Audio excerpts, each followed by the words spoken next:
Our guest tonight is getting ready to release his debut solo album entitled Introducing, produced and co-written with Dan Auerbach Friday, January 8th. His song Over You is in the EHM New Music bin. Also a member of Duran Jones in The Indications, which began as a musical side project with his friends back at Indiana University. Now based in Brooklyn, please welcome Aaron Frazer to the EHM Virtual Studio. Aaron, how are you? I'm doing well. Thank you so much for having me. Congratulations. The album finally going to come out. You were telling me a little bit earlier that it's been pushed a few times, and finally this Friday it'll be out. What's it like? What emotions? I'd imagine obviously you're happy, but what's it like to finally get this project out for everyone? Yeah, it feels really good to be getting the music out. I mean, of course, this is because this is my first like full solo release. I feel a little bit of nerves, but not as nervous as I thought I would feel. I thought I'd be like, oh my God, but I'm actually just like I'm very proud of this album. I think it's a lot of fun, and I think it's gonna bring a lot of people joy. That's good, and that's needed these days, which is kind of really nice to hear. You are a member of Duran Jones, The Indications, as their drummer and also singer. What was the motivation to kind of work on a solo project? Was it just everything that happened in the past year? You had some time, or was this something you'd thought about for a while? So I recorded this record last November. And so we were very I'm sorry, I wrote this record last November, then we recorded it in last January. So that was a very busy time for me, but when you get a call from Dan Auerbach, somebody like that, somebody for whom I'm a huge fan. I've been a big fan of Dan for a long time. And that was a motivation to just find the time, make the time, even if it was a matter of like, I found 4 days here, I found a week here to do it. It's something I might not have made time for myself otherwise. What inspired you to work with Dan? How did you meet him, and what was that like? Dan called me on the phone while I was making dinner last, somewhere October, September maybe. And was like, I heard your music. I love the falsetto. I've been wanting to make a record in this style. Let's do it. And that felt very surreal because, again, I'm a big fan. And when I first tried singing, it was like when I got my driver's license and when I was 16 and was able to like have some privacy where nobody would ever hear me because I didn't think anyone was ever going to hear me sing. And a lot of what I was singing at that time was Black Keys stuff. Was like Brothers had just come out, which I think is a masterpiece. I was singing like the earlier stuff. But on top of that, we've had some kind of similarities in our musical journeys. Like I fell in love with like North Mississippi Hill Country Blues, Junior Kimbrough, R.L. Burnside. And those are two huge touchstones for the Black Keys early work. Hip hop is really big in my life. Dan did like the Black Rock Project. I played in like a blues rock band in college. We both love soul music, so on and on with the connection. So it felt very natural. What was it like? I've talked to some different musicians I've worked with him, and I think they were surprised by the pace of it all. Because where they had spent months writing songs, you were churning out songs in 3 or 4 days. What was that like? This change working with Dan, I'd imagine it was a little. What was your immediate response? Yeah, normally I like to schedule in like 2 months for neurotic spiraling on songs. No such luck here. He really likes to do it fast, so we wrote the whole record over the course of 4 days, which is an extreme pace for writing. Um, but think like we both love very intricate soul records, like Curtis Mayfield. The Curtis self-titled record comes to mind. It's just like it sounds like what a palace looks like. It's very ornate and sophisticated. But we also both loved a lot of records that like really come from the gut. That feel like they're coming from a very intuitive place. And so our goal was to basically find this intuitive space where we could just do what feels good. And if you can try to like keep it steady and thread the needle with like making sure the lyrics still feel classic, still feel crafted in the way that my heroes were able to do. What's it like? He's known for bringing in musicians to work with certain type of artists and kind of these legendary studio musicians from Nashville that I remember talking to a band called the Heavy Hours. They talked about they met these people that have worked with these legendary musicians, and they were in awe by it. They were kind of joking around that they pretended they knew what they were talking about because they just felt like it was kind of such a new experience. What was it like for you? Who'd they bring in, and who did those guys work with? Yeah, they brought in so many. It is really like an embarrassment of riches, in terms of just like the blessing of being surrounded by so much experience. But it was a great mix of like old and young. So there's people like Bobby Wood, who played a lot of the Rhodes on the record, and he's played with Al Green, he's played with Aretha Franklin, Dusty Springfield, on these records like Son of a Preacher Man, like these songs that you're like they're foundational, they're part of like just like the consciousness of like the world. But also if you just kind of let Bobby go and start to talk, he'll talk to you about like he's like, oh, I was in the studio with Frank Sinatra, and you're like, yo, how long has this dude been around? It's like, but also some younger dudes like Nick Mavshan played bass on the whole record. He's one of the founders of Big Crown Records. You might know him from his work on Amy Winehouse's Back to Black. He's playing bass. And a younger dude like me, whose name is Ray Hasildo, who he knows how to play the classic stuff. But if I'm like, Ray, this has got to have some Wu-Tang in it, he's like, okay, I got you. I know this kind of stuff. Take us back, because you seem to have been inspired by a lot of different music. What I find interesting is it's not necessarily that you went into this wanting to be in a band necessarily or be a famous musician. You went to school essentially for it. You did go to school for it. And actually, I think you were a sound engineer major at first. Were you planning on performing, or it just kind of happened? Is that just kind of something too that comes along with it? I love performing, and I've loved playing the drums since I was 9 years old. But I didn't think that maybe that was realistic. So I felt like just being close to the music, being just as close as I could, that might be enough. And so I did go to school to study audio engineering. I also fell in love while I was there with archival recordings. So like people like Alan Lomax in the 60s would just do these travels of the South and record people on their porches, in churches, in social halls, in their places of work. So that was also something that was on my mind too. You started off as a drummer, and you mentioned actually briefly that you started singing when you got your license. What was where did you decide, and I guess when to try the falsetto? Because it's something a little bit different. Yeah, that was later. That was basically I was in college, I guess a senior, and we were working on the first Duran Jones and the Indications record. Um, and around that time, I had been trying something on Friday nights where like instead of going out, I just like stay home and try to write a song in like different styles and kind of challenge myself. Because I'm a nerd at the end of the day. And so I wanted to write a soul song, and I wrote this song called "Is It Any Wonder," and I sang it in my chest voice, like full out. And I listened back, I was just like, that is not very good. But I know Duran could do a great job with it because he's got a voice. He's really like a sing the phone book type dude. So Blake and I recut the instrumental, and I laid down like a guide vocal for Duran, and I was like on the couch feeling very just relaxed and chilled out. And so I sang really softly, and I sang falsetto. And what you hear on that Duran Jones record on Isn't Any Wonder is the first time I tried singing falsetto. And when we listened back, it was just this immediately like, whoa, this is a sound. This feels very like authentic to me. And it just felt like me singing for the first time.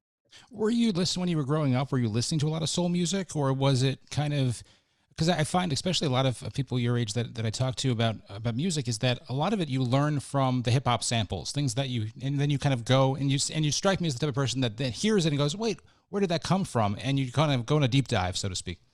Yeah, I mean, yeah, you hit the nail on the head. I mean, I definitely did grow up with some soul music in my life. Like my mom really loved like the Jackson 5 stuff. I have a really early memory of like Beat It, by Michael Jackson, on the turntable. And she played a lot of Carole King too. I heard like Tapestry for me isn't I really think it's one of the greatest albums of all time. She's such a master of songwriting. But you're right, like I really sort of found soul music, and it became a part of me when I found it through hip hop, which was a really big part of my life and still is. But when I was like starting when I was like 11 through college. It's very interesting to see kind of how you've evolved with the style. It's fun to watch how you've put these videos together for these songs, and they're all very. Even what you're wearing right now feels like we're talking. We kind of went back in the time machine to the 1950s. It looks like you're having a lot of fun with it. What are the videos like? Recording and filming videos in the age of COVID, because it seems like you have to be very. What I've noticed is everyone's very apart. You're in a room by yourself. Everyone's separate. It's interesting. It's got to present some challenges. That's a great question. It is an interesting challenge, and it's something I'm very conscious of. You know, not wanting to put anybody in danger, and so there's a lot of planning that goes into it. Basically, if you want to have multiple people involved, you have to say ahead of time, like, here's the date, here's when you got to get tested by, here's when you got to send the results. When you come in, you fill out a piece of paper, you know, like about like if you're experiencing symptoms, you take the temperature going in, you got to provide masks and hand sanitizer. And, you know, I don't know if there's like, if there's some sort of legal requirement for that, but for me and like, and, you know, my people, I just, especially, all of these videos have involved people that are friends of mine. You know, whether it's the whole everybody appearing on screen or a portion of it, and so I just want to be as safe as possible for everybody's, you know, sake. It's exciting to see them come out and over the past few months, and it's kind of cool. Each one's a little bit different. The one for Over You is very stylized, and the whole 1950s performance and driving and everything looks really cool. And then the one that was just a fun time. Clearly, you seem to have a love of New York and Brooklyn. It just seems like you kind of have embraced it, so to speak. When a lot of people are necessarily leaving, or you're kind of celebrating it, and it's nice to see, even through serious topics. There's the one video in the city that you do. You've talked about in the past as far as with climate change and everything that's happening in the world today. What's it like to be able to, I guess, you have a lot of different projects you're involved in. I noticed I was going over your Facebook page with the Sierra Club, and I know you did a Last Prisoner project, I believe, and some other things.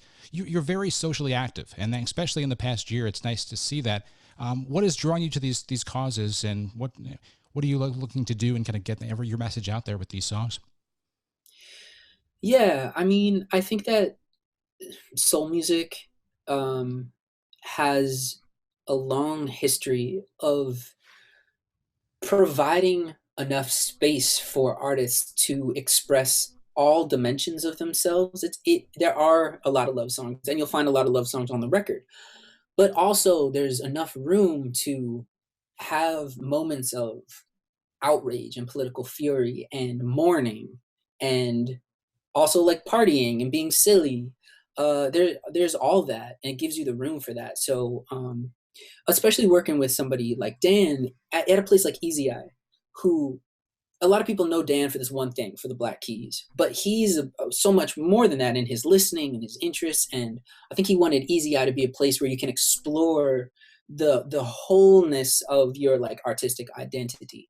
So I wanted to work those in, and then, you know, beyond just what's on the record, I last 2 years ago, I guess I discovered a movement called the Poor People's Campaign, that really spoke to me in a time that felt and still feels extremely factional, right? Still feels extremely divided. Everybody's like in their corners. And the Poor People's Campaign, which was started by Martin Luther King, like shortly before his assassination, was talking about this coming together along the lines of, listen, like there's a good chance that you and me and you and you and you, even though we look different, we're all working people just trying to keep the lights on. And if you kind of look at things not like this, but like this, all of a sudden you find a very diverse and large coalition of people who are pushing in the same direction.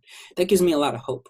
It's nice to see because it's not just about necessarily the music. You really do realize that your voice has power, and can help in put all of your voices together in a way, and all of our voices to make some changes, which is nice to see. Curious about a couple other things. The pandemic, of course, has been interesting with everyone locked up for a while and finally getting out there. What's it like to not be able to perform? You've got this new album that I'd imagine you wanted to tour on, but you also have the other band, and so you're juggling a couple different sides to you right now. Yeah, I really miss playing live shows. Um, I love traveling. I love performing. I love meeting people. I love seeing whatever local record shop is nearest to the venue that I can get to between, load in and sound check.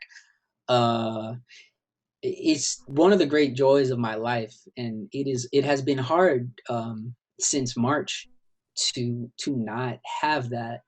Um, Interestingly, kind of like from a functional place, I was on the road so much that I wasn't doing a lot of like practice. I didn't have like a practice routine when I was off the road because I would just do some resting and I would pick up a couple of shows with like the old bar band that I used to play with, just for fun down in Red Hook. And so now it's a matter of like developing those practice routines to make sure that when we can hit the road, we're hitting the ground running, and you're not going to see like a broke ass live show. You're going to see something nice like you expect from us. It's a little bit of pressure. When do you foresee? I'm curious. I know that is March kind of the goal for getting out there. Or? We do have shows in books for March, and we just gotta take it as it comes. I wish I could tell people yes, it's happening, or no, it's not, but it's yeah. That's just it. Are you writing with the bands with Duran Jones and the Indications? Have you been still doing stuff with them and then kind of going back and forth? Absolutely. We are busting our behinds to get the next record together. I just came from a songwriting session, and right after this, I'll jump back into another one for the third record, and I'm really excited about it. These songs feel like an evolution for the band. They feel like they're coming from a place of growth and a place of some experimentation, and I think we've all arrived in this place, even though you know there's a lot of old school influence. You can yeah, like I'm wearing like a vintage jacket, but our heroes, the people that we come back to over and over again, Smokey Robinson, Curtis Mayfield, Gil Scott-Heron, Bob Dylan, like, on and on, like those people have not tried to just recreate the past over and over again. Even throughout their careers, you check in with Smokey in 1975 and he sounds different than 1968 and sounded different in the 80s and the 90s and today. And so we want to keep pushing forward. It's nice to see the sound and how everything has evolved and how you're doing that as well with the band. Is there a difference? And I know there is, but I'm curious to you, when you're writing a song, is it hard to separate do you think, oh, this is a song for the band, this is a song for me? What's that like to kind of add the new wrinkle to it, so to speak? It is an interesting challenge, but I think so far it's felt pretty intuitive, especially because one of the things that I think is really special about Duran Jones and the Indications is that we are a vocal group. We are not like, even though it's, Duran and the Indications, we found that we're at our strongest when we lean into the fact that we have multiple lead voices, that we all sing harmony. And so when a song feels like it might just be for, falsetto, that's a good indication that it might not be for the group. Or when it's like something that feels like it's incorporating some other genre in, it's a little more genre bendy, then I feel like it might be good as like a solo thing.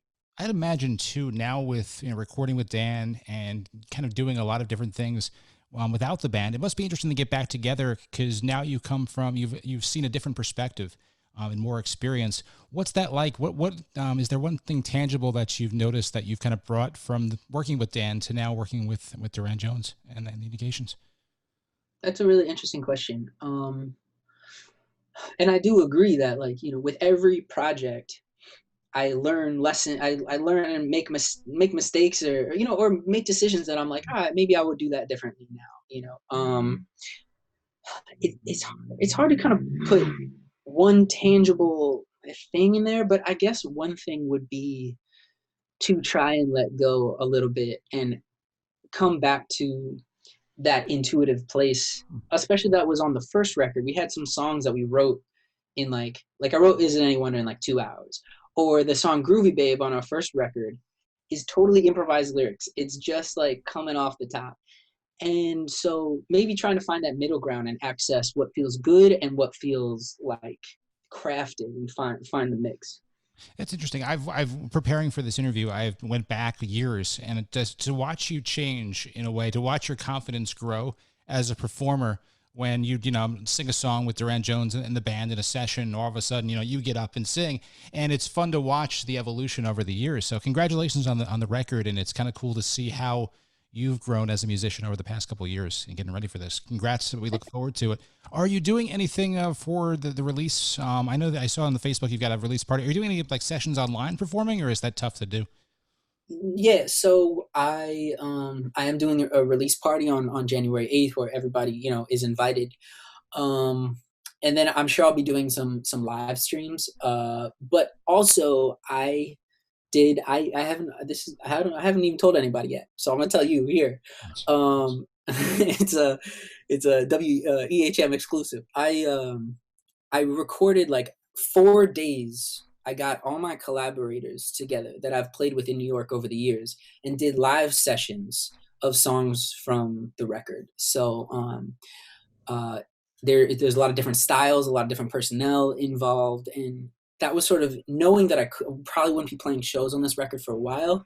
You'll get to see some fun takes on the music.